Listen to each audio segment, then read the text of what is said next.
నగరాన్ని ముంచెత్తిన మూసి మునిగిన MGBS swimming pool ని తలపిస్తున్న పురాణా పూల్ ఇలాంటి టాప్ 9 న్యూస్ ఇప్పుడు చూద్దాం. హైదరాబాద్ ని వరద ముంచెత్తింది. మూసీ నది ఉధృతితో పరివాహక ప్రాంతాలు జలమయమయ్యాయి. ఎంజీబీఎస్ బస్ స్టేషన్ నీట మునిగింది. బస్ స్టేషన్ పరిసర ప్రాంతాలన్నీ నీళ్లలోనే ఉన్నాయి. వరద ఉధృతి అంతకంతకు పెరుగుతోంది.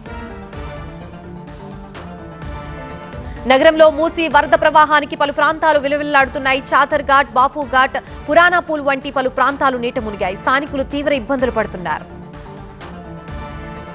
వరద ప్రభావిత ప్రాంతాల్ని డ్రోన్ల ద్వారా చిత్రీకరించి హైడ్రా. గతంలో చారిత్రక నగరాన్ని ముంచెత్తిన ఈ నది మళ్లీ హోరెత్తింది. నగర జనం ప్రాణాలు అరచేతిలో పెట్టుకుని జీవనం గడుపుతున్నారు. బాపు ఘాట్ ని మూసీ వరద ముంచేసింది. గతంలో ఎన్నడూ లేని విధంగా మూసీ ఉధృతంగా ప్రవహిస్తోంది. లంగర్ హౌస్ లోని పలు ప్రాంతాలు వరదతో నిండిపోయాయి. స్థానికంగా ఉన్న బాపు ఘాట్ కూడా నీట మునిగింది. Purana Pul area swimming pool లా మారింది. పురాణా పూల్ బ్రిడ్జి దగ్గర 13 అడుగుల ఎత్తులో ప్రవహిస్తోంది మూసీ. 30 ఏళ్ల తర్వాత మూసీ ఈ స్థాయిలో విరుచుకుపడిందని స్థానికులు చెబుతున్నారు. మూసారాంబాగ్ దగ్గర మూసీ మహా ఉగ్ర రూపం దాల్చింది. మూసారాంబాగ్ బ్రిడ్జి దగ్గర 10 అడుగుల మేర వరద ప్రవాహం కొనసాగుతోంది. పాత బ్రిడ్జి పూర్తిగా నీట మునిగింది. పరిసర కాలనీలు నీట మునిగాయి. ఉస్మాన్ సాగర్ నుంచి నీటి విడుదల కొనసాగుతోంది. పరివాహక ప్రాంతాల ప్రజల్ని అప్రమత్తం చేస్తున్నారు అధికారులు. 11 గేట్ల నుంచి నీటి విడుదల కొనసాగుతోంది. హైదరాబాద్ పురాన్పూల్ లో పూజారి ఫ్యామిలీ సేఫ్ అయింది. క్రెయిన్ సహాయంతో నలుగురిని కాపాడారు హైడ్రా సిబ్బంది. వరద వల్ల శివాలయంలోనే ఉండిపోయింది పూజారి కుటుంబం. అందరినీ హైడ్రా బృందం సురక్షితంగా కాపాడింది. మూసీ ఉధృతితో పరివాహక ప్రాంతాల్లో హైడ్రా రంగంలోకి దిగింది. హైడ్రా కమిషనర్ రంగనాథ్ డ్రోన్ల ద్వారా వరద పరిస్థితిని సమీక్షిస్తున్నారు. వరదల్లో చిక్కుకున్న బాధితుల్ని డ్రోన్ల ద్వారా ఆహారం పంపిణీ చేస్తున్నారు. తెలుగు రాష్ట్రాల్లో కుండపోత, ఆదిలాబాద్ లో వెంటాడుతున్న వరద, ఏజెన్సీల్లో పొంగుతున్న వాగులు ఇలాంటి టాప్ 9 ఫ్లడ్ న్యూస్ ఇప్పుడు చూద్దాం. తెలుగు రాష్ట్రాల్లో భారీ వర్షాలు కురుస్తున్నాయి. ఉమ్మడి మెదక్ జిల్లాలో భారీ వర్షం కురిసింది. సంగారెడ్డి, పటాన్చెరు, అందోలు నియోజకవర్గాల మొత్తం జలమయమయ్యాయి. భారీ వర్షాలతో జనజీవనం స్తంభించింది. వందలాది ఎకరాల్లో పంటలు నీట మునిగాయి. ఉమ్మడి ఖమ్మం జిల్లాలో భారీ వర్షాలు కురుస్తున్నాయి. భద్రాచలం దగ్గర గోదావరి పెరగడంతో మొదటి ప్రమాద హెచ్చరిక కొనసాగుతోంది. భక్తులు గోదావరిలోకి వెళ్లకుండా హెచ్చరిక బోర్డులు ఏర్పాటు చేశారు. ఉమ్మడి ఆదిలాబాద్ ని వరద ముంపు వెంటాడుతోంది. వాగులు, వంకలు ఉప్పొంగి ప్రవహిస్తున్నాయి. గోదావరి, ప్రాణహిత, పెనుగంగుల ఉప్పొంగుతున్నాయి. బాసర దగ్గర పుష్కర ఘాట్లు నీట మునిగాయి. వికారాబాద్ లో భారీ వర్షం కురిసింది. ఈసా, మూసీ నదులకు భారీగా వరద వస్తోంది. తాండూరు దగ్గర కాగ్నా నది ఉప్పొంగుతోంది. ఇటువైపు ఎవరూ రావద్దని అధికారులు హెచ్చరికలు జారీ చేశారు. కర్నూలు జిల్లా ఆదోనిలో అనేక కాలనీలు నీట మునిగాయి. కౌడల్పేట, హవన్నపేట, వాల్మీకి నగర్ లో ఇళ్లలోకి నీళ్లు చేరాయి. రైతు బజార్, MRO office, sub register office, court ప్రాంగణం జలదిగ్బంధంలో చిక్కుకున్నాయి. నంద్యాల జిల్లా ఆత్మకూరు డివిజన్ లో భారీ వర్షం కురుస్తోంది. సిద్దాపురం దగ్గర వరద పోటెత్తుతూ ఉండటంతో కర్నూలు, గుంటూరు జాతీయ రహదారిపై రాకపోకలకి అంతరాయం ఏర్పడింది. వాహనాల్ని దారి మళ్లిస్తున్నారు. నంద్యాల జిల్లా మహానందిలో కుండపోత వర్షం కురిసింది. పాలేరు వాగు పొంగి పొర్లుతోంది. గాజులపల్లె, మహానంది మధ్య రాకపోకలు నిలిచిపోయాయి. 100 ఎకరాల్లో అరటి, పసుపు పంటలు నీట మునిగాయి. అంబేద్కర్ కోనసీమ జిల్లాలో కుండపోత వానలు పడుతున్నాయి. ఎగువ నుంచి వస్తున్న వరద నీటితో రాజోలు దివిలో కనకాయలంక, చాకలిపాలెం కాజ్వే నీట మునిగింది. ఎదురు బిడియం, అప్పన్నపల్లి కాజ్వేలు మునిగాయి. ఏలూరు జిల్లా ఏజెన్సీలో వాగులు, వంకలు పొంగి పొర్లుతున్నాయి. కుక్కనూరు, వేలేరుపాడు మండలాల్లో వరద ఉధృతికి కల్వట్లు, కాజ్వేలు నీట మునిగాయి. కుక్కనూరు మండలంలో 15 గ్రామాలకి రాకపోకలు నిలిచిపోయాయి. జూరాలకు భారీ ఫ్లడ్, పోటెత్తిన సింగూరు, మునిగిన పంట పొలాలు ఇలాంటి టాప్ 9 వార్తల్ని చూద్దాం. జూరాలకి భారీ వరద వస్తోంది. 39 గేట్లు ఎత్తి దిగువకు నీటిని విడుదల చేస్తున్నారు. ఆల్మట్టి, నారాయణపూర్ ప్రాజెక్టుల నుంచి 3 లక్షల క్యూసెక్లకి పైగా వరద వస్తోంది. శ్రీశైలం జలాశయానికి వరద ఉధృతి పెరిగింది. 10 గేట్లను ఎత్తి నీటిని కిందకు వదులుతున్నారు. 2,70,000 క్యూసెక్ల నీళ్లు నాగార్జున సాగర్ కి వెళ్తున్నాయి. సింగూరు ప్రాజెక్టులోకి భారీగా వరద వస్తోంది. గేట్లు ఎత్తడంతో ఏడుపాయల ప్రధాన ఆలయం ముందు గంటకి ప్రవాహం పెరుగుతోంది. దేవస్థానం ప్రాంగణంలోని లడ్డూ కౌంటర్ వరదలకి కొట్టుకుపోయింది. మేడిగడ్డ బ్యారేజీకి వరద పెరిగింది. 85 గేట్లు ఎత్తి 5,79,860 క్యూసెక్ల వరదని దిగువకు వదులుతున్నారు అధికారులు. కాళేశ్వరం త్రివేణి సంగమం దగ్గర పుష్కర ఘాట్లపై నుంచి వరద వెళుతోంది.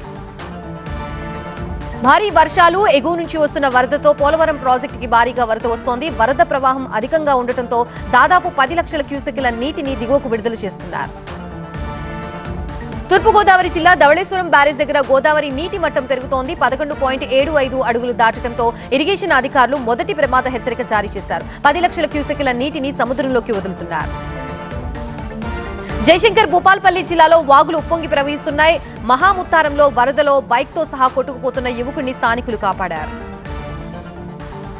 కర్నూలు జిల్లా బలదూరు గ్రామంలో పత్తి పంట నీట మునిగింది. బాధిత రైతులు లబోదిబోమంటున్నారు. ప్రభుత్వమే తమని ఆదుకోవాలని దీనంగా కోరుతున్నారు. షాద్నగర్ నియోజకవర్గం అప్పారెడ్డిగూడ దగ్గర వాగు ఉప్పొంగి పొర్లుతోంది. ఓ వ్యక్తి కారుతో వాగు దాడుతూ ఉండగా నీటి ప్రవాహంలో చిక్కుకున్నాడు. స్థానికులు వరదలో చిక్కుకున్న వ్యక్తిని క్షేమంగా బయటకు తీసుకొచ్చారు. బీసీ రిజర్వేషన్ పై కోర్టులో విచారణ. శిల్పారామంలో టూరిజం కాన్క్లేవ్, ఎవరి హక్కులు లాక్కోమన్న పొన్నం. ఇలాంటి టాప్ 9 తెలంగాణ వార్తల్ని ఇప్పుడు చూద్దాం.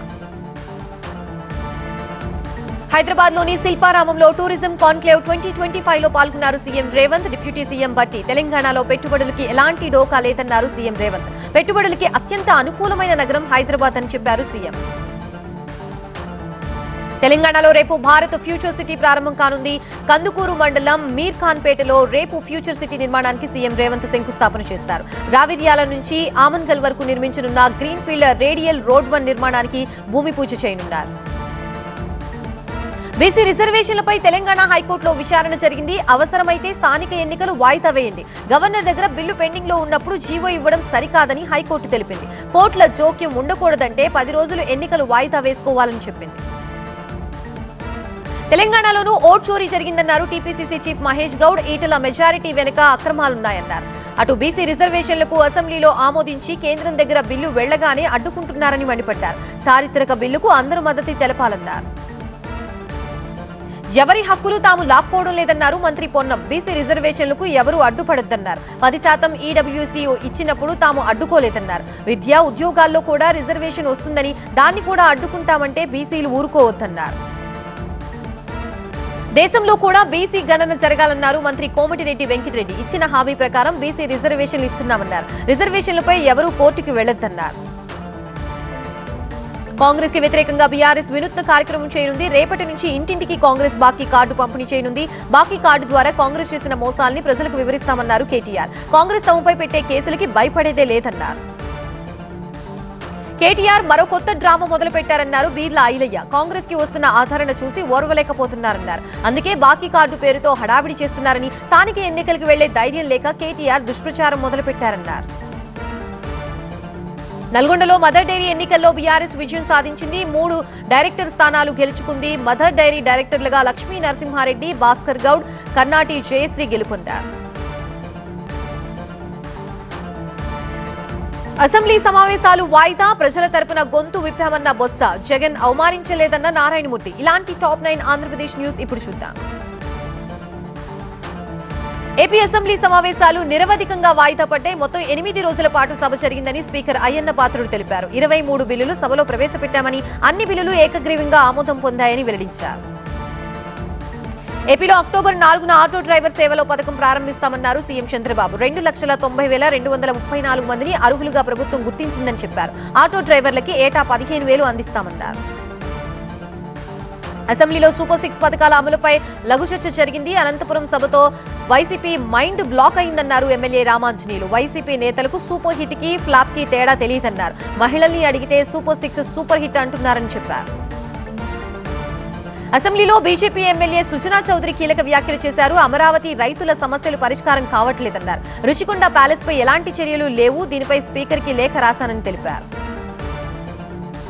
శాసనమండలిలో ప్రజల తరపున తాము వాదన వినిపించామన్నారు ఎమ్మెల్సీ బొత్స. ప్రభుత్వం దగ్గర నుంచి ఏ ప్రశ్నకి సమాధానం లేదన్నారు. ఎదురు దాడి చేసి తప్పించుకుని తిరిగారన్నారు. అర్జున అవార్డ్స్ తీసుకొచ్చిన వారికి ప్రభుత్వం ఉద్యోగం ఇవ్వడంలో తమకి అభ్యంతరం లేదన్నారు. AP tourism home stay portal ప్రారంభించారు CM Chandrababu. Tourism policy guidelines విడుదల చేశారు. బాపట్లలోని గోల్డెన్ సాండ్ రిసార్ట్ ని వర్చువల్ గా ప్రారంభించారు. ఏపీకి చంద్రబాబు ఒక బ్రాండ్ అని మంత్రి భరత్ అన్నారు. ఢిల్లీ భారత మండపంలో వరల్డ్ ఫుడ్ ఇండియా కార్యక్రమంలో పాల్గొన్నారు ఆయన. స్పీడప్ డూయింగ్ బిజినెస్ తో ప్రభుత్వం పనిచేస్తుందన్నారు. అన్ని రంగాల్లో పెట్టుబడుల్ని ప్రోత్సహిస్తున్నామన్నారు. బాలకృష్ణ చిరంజీవి ఎపిసోడ్ పై స్పందించారు ఆర్ నారాయణమూర్తి. గత ప్రభుత్వం ఎక్కడా తమని అవమానించలేదన్నారు. చిరంజీవి ఆధ్వర్యంలోనే అందరం జగన్ ని కలిసేందుకు వెళ్లామని, జగన్ ఎవరిని అవమానించలేదు, సాదరంగా ఆహ్వానించారన్నారు. గత కొన్నేళ్లుగా సిపిఐ జాతీయ కార్యదర్శిగా వ్యవహరిస్తున్న సిపిఐ నారాయణ తన పదవి నుంచి రిటైర్మెంట్ తీసుకున్నారు. 75 ఏళ్లు నిండిన వాళ్ళందరినీ తప్పించాలని పార్టీ నిర్ణయం తీసుకుంది. నాయకత్వ స్థాయి నుంచి పదవి విరమణ చేశానన్నారు నారాయణ. ఘనంగా విజయవాడ ఉత్సవ్, స్టీల్ ప్లాంట్ ఏర్పాటుపై ప్రజాభిప్రాయ సేకరణ, ఆదివాసీ అరణ్య గర్జన, ఇలాంటి టాప్ 9 వార్తల్ని న్యూస్ జంక్షన్ లో చూద్దాం. విజయవాడ ఉత్సవ్ ని ఘనంగా నిర్వహిస్తున్నారు. బృందానికి అభినందనలు తెలిపారు బాలకృష్ణ. కళకి చావు లేదని, కళల్ని నేటి తరానికి చాటి చెప్పాలన్నారు. చంద్రబాబు అనుభవంతో రాష్ట్ర దేశపటంలో సువర్ణ అక్షరాలతో లిఖించబడుతుందన్నారు. ఉమ్మడి విశాఖ జిల్లా నక్కపల్లిలో స్టీల్ ప్లాంట్ ఏర్పాటుపై ప్రజాభిప్రాయ సేకరణ ప్రారంభమైంది. ముందు జాగ్రత్తగా పలు గ్రామాల్లో పోలీసుల్ని మోహరించారు. ప్లాంట్ ఏర్పాటుకు వ్యతిరేకంగా నిరసనలు కొనసాగుతున్నాయి. అల్లూరి జిల్లా మధ్యవలసలో ఆదివాసీ అరణ్య గర్జన సభ నిర్వహించారు. హైడ్రో ప్రాజెక్టు నిర్మాణానికి వ్యతిరేకంగా గళం విప్పారు. దీనివల్ల అడవులు, పంటలు నాశనమవుతాయని గిరిజనులు ఆవేదన వ్యక్తం చేశారు. కాకినాడ జిల్లా మన్యవారిపాలెంలో అమ్మవారికి కన్యలు బోనాలు సమర్పించారు. దుర్గాభవాని వార్షికోత్సవం సందర్భంగా పూజలు చేపట్టారు. 108 మంది కన్యలతో బోనాలు సమర్పించడం ఆనవాయితీగా వస్తోంది. ములుగు జిల్లాలో పర్యటించారు మంత్రి సీతక్క. శిశు సంక్షేమ శాఖ ఆధ్వర్యంలో నిర్వహించిన బతుకమ్మ వేడుకల్లో పాల్గొన్నారు. మహిళా ఉద్యోగులు, కార్యకర్తలతో కలిసి సంబరాలు జరుపుకున్నారు.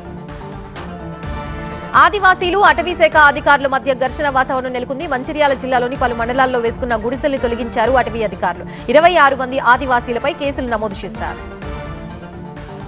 ఊరు వాడ దసరా సందడి నెలకొంది. హైదరాబాద్ నుంచి జనమంతా పల్లెబాట పట్టారు. సిటీ నుంచి వెళుతున్న బస్సులన్నీ ప్రయాణికులతో నిండిపోతున్నాయి. జనం తాకిడితో బస్టాండ్లు కిటకిటలాడుతున్నాయి. కర్నూలు జిల్లాలో దేవరగట్టు మాల సహిత మల్లేశ్వర స్వామి దసరా ఉత్సవాలు అట్టహాసంగా ప్రారంభమయ్యాయి. బన్నీ ఉత్సవాలుగా పిలిచే ఈ కర్ర సమరానికి నాందిగా అర్చకులు పూజలు ప్రారంభించారు. తెలంగాణ పౌరుషం గల గడ్డ అన్న సీఎం. ఢిల్లీలో ఔషధాల అక్రమాల రవాణా, ముంబైలో కుండపోత వానలు, ఇలాంటి టాప్ 9 మెట్రో న్యూస్ ఇప్పుడు చూద్దాం. తెలంగాణ గడ్డకి ఓ చరిత్ర, పౌరుషం ఉందన్నారు సీఎం రేవంత్ రెడ్డి. 10 ఏళ్లు రాష్ట్రాన్ని పాలించి విశ్వాసఘాతకులుగా మిగిలిపోయారన్నారు. గ్రూప్ 1 కోసం 3 లక్షల మంది పోటీ పడితే 562 మంది ఎంపికయ్యారన్నారు. గుజరాత్ సూరత్ లో బుల్లెట్ రైల్ ప్రాజెక్టు పనులను పరిశీలించారు కేంద్ర మంత్రి అశ్విని వైష్ణవ్. 2027 నాటికి బుల్లెట్ రైలు తొలి దశ ప్రాజెక్టు పూర్తవుతుందన్నారు కేంద్ర మంత్రి. ఉత్తరప్రదేశ్ లో ఐ లవ్ మహ్మద్ వివాదం మరింత ముదిరింది. అల్లర్లకి పాల్పడ్డ వాళ్లపై పోలీసులు ఉక్కుపాదం మోపుతున్నారు. 2000 మందిపై ఎఫ్ఐఆర్ నమోదు చేశారు. ఇప్పటి వరకు 80 మందిని అరెస్ట్ చేశారు. హైదరాబాద్ నాగోల్లోని జిఎస్ఐలో స్వచ్ఛతా హీ సేవ కార్యక్రమంలో కేంద్ర మంత్రి కిషన్ రెడ్డి పాల్గొన్నారు. ప్రధాని మోదీ గత 24 ఏళ్లుగా ఒక్కరోజు కూడా సెలవు తీసుకోకుండా పనిచేస్తున్నారన్నారు. ఢిల్లీ విమానాశ్రయంలో ఔషధాల అక్రమ రవాణా వెలుగులోకి వచ్చింది. 18 లక్షల విలువైన ఔషధాలను స్వాధీనం చేసుకుంది సిఐఎస్ఎఫ్. విదేశాలకు తరలిస్తున్న ప్రయాణికుడి దగ్గర నుంచి స్వాధీనం చేసుకున్నారు. హైదరాబాద్ బహదూర్పల్లిలో పారిశుద్ధ్య కార్మికులు నిరసనకు దిగారు. చాయ్ కెఫే యజమాని శామ్ తమపై దాడికి పాల్పడ్డారని ఆరోపిస్తూ ధర్నా చేపట్టారు. ముంబైలో కుండపోత వర్షాలు కురుస్తున్నాయి. శివారు ప్రాంతాల్లో ఎడతెరిపి లేకుండా వర్షాలు పడుతున్నాయి. మరో 24 గంటల పాటు ముంబైలో అతి భారీ వర్షాలు కురుస్తాయని వాతావరణ విభాగం రెడ్ అలర్ట్ జారీ చేసింది. మై హోమ్ గ్రూప్ మరో అద్భుత గృహ సముదాయాన్ని తీసుకొస్తోంది. కోకాపేట ఓఆర్ఆర్ ఎగ్జిట్ దగ్గర my home Apas iconic towers నిర్మాణం చేపడుతోంది. మోడల్ ఫ్లాట్స్ ని my home group chairman Chupalli Rameshwar Rao ప్రారంభించారు.